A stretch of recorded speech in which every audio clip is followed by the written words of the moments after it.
maamulka isbitaalka guud ee magaalada Garowe ayaa la wareegay deeqda waa oo ay ugu deeqday jaaliyada Puntland ee dalka Jarmalka.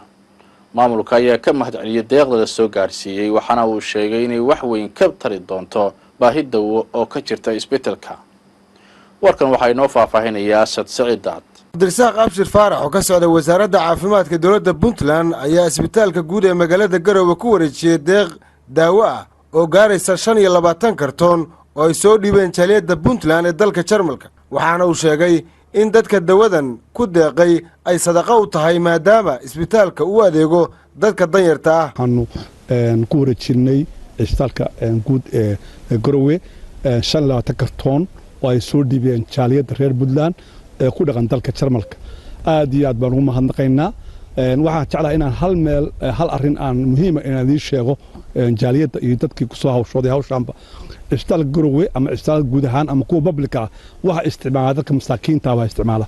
qof kasta oo qayb ka qaatayna wuxuu ha ogaado qof maskiin oo walaalkiisa oo aan ibsan karin inuu heliyo daawadan. dadka xoogaga haysta badan dhaqaalaha haysta waxay jecel yihiin beelaha private-ka inay aadaan. laakiin waxa idin xaqiijinayaa isbitaalka Garowe iyo isbitaalada kale oo aad dadku ay u yimaadaan wax u badan dadka masaakiinta oo aan gadan karin. marka waxa idin noqonaysaa sadaqo. waxa sidoo kale aan ka rabaa inaan u sheego dadka kale ee reer Puntland oo ku nool wadamada kale dibadda inay siyaasi si leeg ay runtii ay u dadaalaan una soo dhibaan wixii heli karaan. isuduwaha wasaaradda caafimaadka ee gobolka Nugaal Maxamed Jaamac ayaa jaaliyada u mahadceliyay waxaanu jaaliyadaha kale u diray fariin inay ku daydaan jaaliyada Jarmalka ee Puntland sida ay u garab taagan yihiin wadankooda. ilaahay baa mahad leh.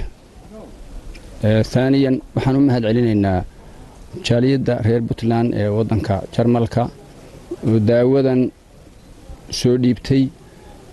waa uga mahadcelinaynaa. waxaanu rajaynaynaa haddii la hadmo inay inta ka sii kordhiyaan.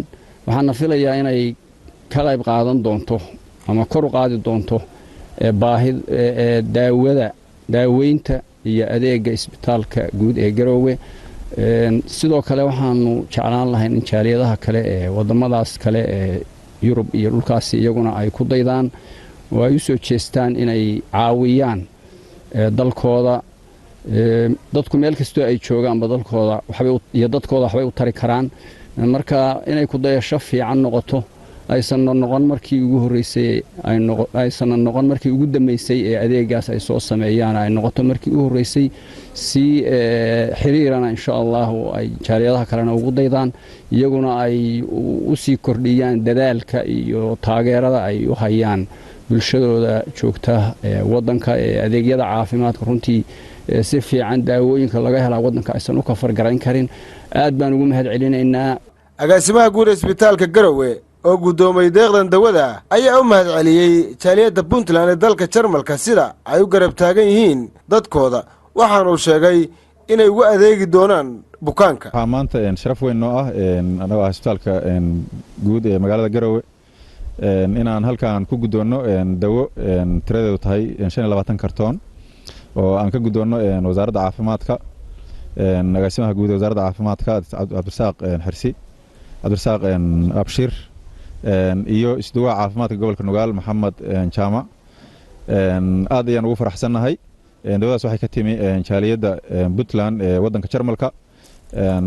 waxaan u mahadcelinaynaa jaaliyada reer Puntland ee wadanka Jarmalka. dawadaas ay u soo dhiibeen isbitaalka Garowe iyo wasaaradda caafimaadka. anagoo ku hadlaynaa magaca bulshada reer Garowe waxaanu mahad ballaaran u jeedinaynaa wasaaradda caafimaadka. waxaanu sidoo kale mahad ballaaran u jeedinaynaa bulshada reer Puntland ee ku dhaqan wadanka Jarmalka oo soo dhiibay dawadaas si loo ugu adeego dadka bukaanka ah ee reer Puntland ee ka faa'iideysta adeegyada isbitaalka. mar saddexaad iyo mar afraad ayaan u mahadcelinaynaa jaaliyada. waana ku faraxsanahay runtii inaan dawadaas aanu helo. Asad Saciidad, Puntland TV, Garowe.